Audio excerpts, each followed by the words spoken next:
Title: Silent Screams in Cedar Grove, One Investigator's Descent into Darkness. The missing Daniel Reed didn't believe in hauntings. He believed in grief, in bad people doing worse things, in how far someone would go to bury a mistake, but not ghosts, not spirits. So when a woman named Helen Miles walked into his office with a photo of her daughter and said she was taken by something that doesn't leave tracks, he almost turned her away. Almost, but he needed the work. The photo showed a girl in her 20s, pale, smart eyes, long dark hair. Her name was Lucy Miles, a graduate student. She'd been researching Cedar Grove Asylum for her thesis on the psychology of institutional abuse. 2 weeks ago, she drove to Cedar Grove and never came back. The cops said she probably ran off or got lost. But her mother insisted. She called me the night before. She said she found something wrong. Then the line cut. That was the last I heard. Daniel drove to Cedar Grove the next morning. The town was barely there. Just a post office, a diner, and a single road that vanished into the forest. Locals didn't say much. When he showed them Lucy's photo, most just looked away. One man at the diner finally muttered, "She shouldn't have gone out there alone." "Where's there?" The man pointed out the window, past the trees. "Crescent Ridge. That's where they kept the worst of him. Nobody goes up that way anymore." Why not? Because things that were supposed to stay locked don't always stay. The path to the old asylum was barely passable. Overgrown. Cold. After an hour of hiking, Daniel found it. Half-collapsed buildings, rusted iron fencing, ivy covering shattered windows. A place long abandoned, but somehow, watching. Inside, the silence was thick, peeling paint, graffiti, torn restraints still bolted to a metal bed frame. Then something caught his eye. A wall scratched over and over again with the same phrase, "I'm still here. I'm still here. I'm still here." And on the floor below it, a recorder. He pressed play. Lucy's voice, breathless, quiet, whispering. "They don't scream here. They whisper, over and over, until it's your voice too." Click. Daniel looked up, and for just a second, he swore he saw someone standing at the end of the hall. Not moving, just waiting. Echoes and evidence. Daniel moved toward the end of the hallway, boots crunching glass, breath tight in his chest. The figure was gone. Not footsteps, not a shadow slipping away, just gone. Like it had never been there at all. He checked the room it had stood near. Empty, torn mattress, water-stained walls. A single rusted wheelchair turned to face the corner. Nothing helpful. Nothing human. Back at his motel that night, Daniel replayed the audio over and over. "They don't scream here. They whisper, over and over, until it's your voice too." He slowed it down, enhanced it, tried filtering out the background noise. Then he heard it, layered beneath Lucy's voice. A whisper. Multiple voices, just at the edge of hearing. Not speaking full words. More like the sound of breath forming shapes. The kind of whisper you don't hear. The kind you feel in the back of your throat. Daniel paused the track. His hand was shaking. The next day, he found the archive room, basement level. Smelled like wet concrete and rot. The file cabinets were rusted shut, but one drawer had been pried open. Recent, clean break marks. Inside, rotted folders, patient logs, yellowed photos of sedated men and women, many restrained, all with the same 1,000-yard stare. And then, a name that stopped him. L. Miles, not Lucy. Leonard Miles, admitted 1964, deceased 1967. Complications after prolonged self-harm. Daniel read the notes. Leonard had been hearing voices. Said they lived in the air between rooms. He was a maintenance worker before admission. Part of a group who'd found something sealed behind the lower west wall. 3 months later, 3 of those workers were dead. Leonard went next. Daniel felt something tighten in his gut. Same last name. Lucy's grandfather? Was that why she came? He left the building, notebook tucked in his jacket, recorder off. It was late afternoon, but the woods felt darker, quieter. Then, a soft sound behind him. Just one word. Daniel? He turned fast. No one. The trees didn't move, but something in the air shivered. That night, he called Helen Miles. Did your father-in-law ever live near Cedar Grove? She hesitated. Leonard? He worked there. Maintenance, I think, but we don't talk about him. Why?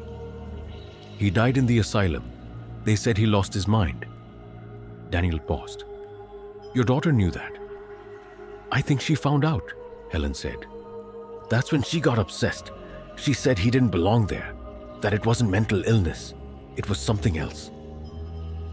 She lowered her voice. She said it followed him home. The room that listens. Daniel didn't sleep that night. Not because of the whispers on the tape. Not because of Leonard Miles. Because of the silence. At 2:14 a.m., every sound in the motel, the humming heater, the ticking clock, even the wind, stopped. Like the world, hit pause. He sat up in bed, holding his breath, phone light shaking in his hand. Then the closet door creaked open, slow and deliberate. He forced himself out of bed, crossed the room, and swung it wide.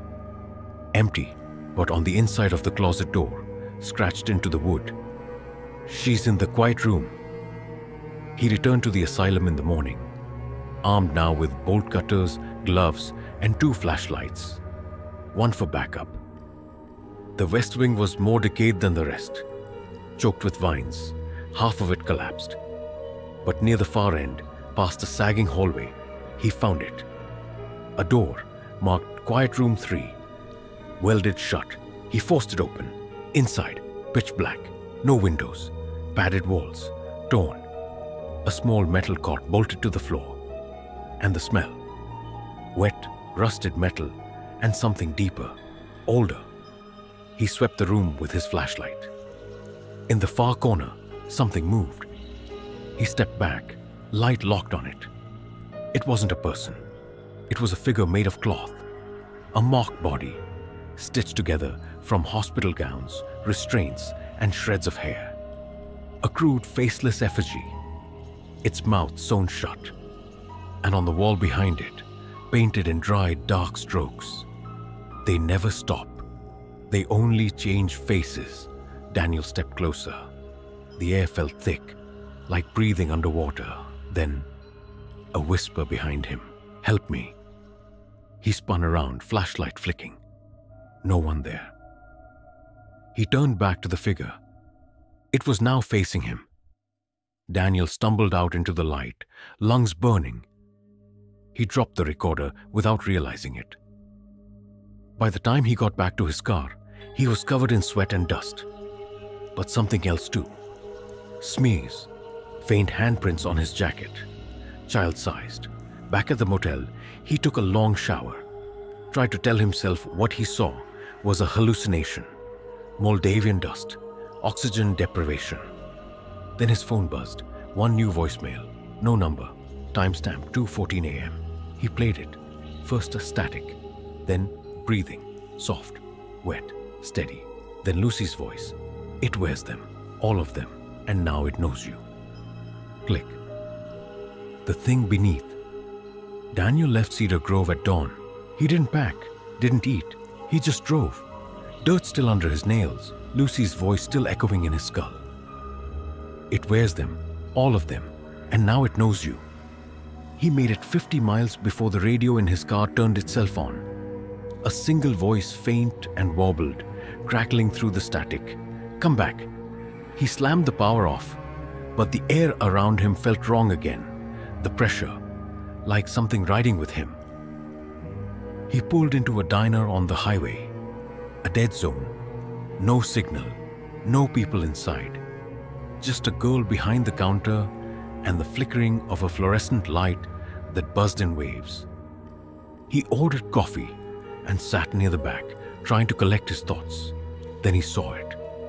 A man seated 2 booths over, still, staring straight ahead. Daniel hadn't noticed him walk in. His hands were pale, clean, folded neatly, face calm. Too calm. Daniel watched him. The man slowly turned his head, unnaturally slow, and smiled. A thin, knowing curve of the mouth. Daniel blinked. The booth was empty. Back in the car, Daniel tried to call Helen Miles, warn her, tell her he was done. But her number wouldn't connect. Instead, a soft clicking answered, like nails tapping glass. Then, another voice whispering, "You opened the door?" "We never closed it."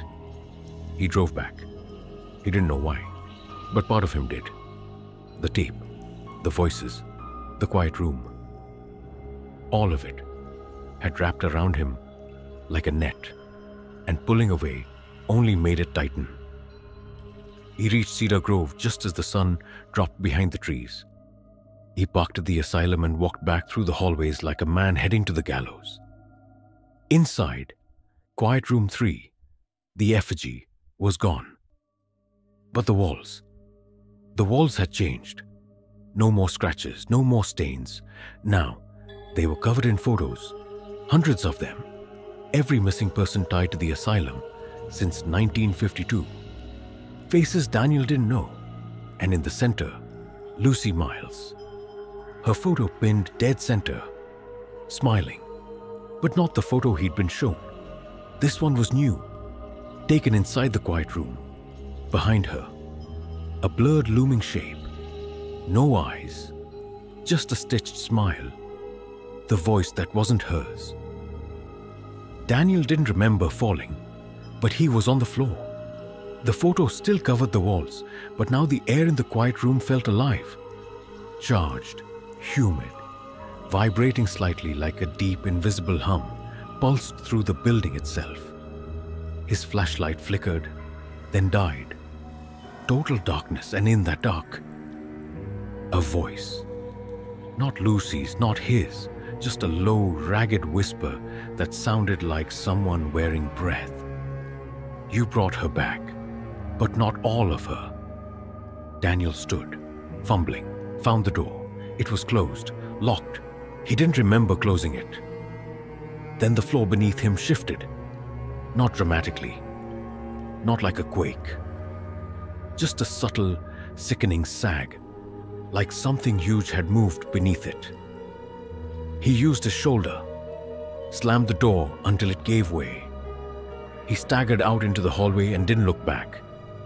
As he passed a shattered mirror near the old nurse's station, he saw his reflection. Mouth open slightly, hands trembling, but the worst part, his reflection didn't move when he did. It stared back, then smiled. Daniel never filed a report. He never billed Helen Miles. He left Cedar Grove and never spoke of it again. But a week later, a package arrived at his door. No return address. Inside, the audio recorder he dropped in the quiet room, and a USB stick labeled "Play Me." He hesitated, then plugged it in. One file, video, time-stamped 2 days earlier. It showed the quiet room, clean, empty. Then, after 30 seconds, the door creaked open. Lucy stepped in, but not quite. Her walk was too smooth, her eyes too still. She stared into the camera and spoke, but not in her voice, not in any human voice.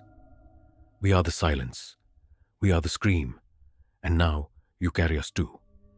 She smiled. The lights in the room behind Daniel flickered. Then something whispered from the closet. "Daniel." Epilogue. The Cedar Grove Asylum remains sealed, but every few months, hikers report hearing voices inside. Whispers, not threatening, just aware.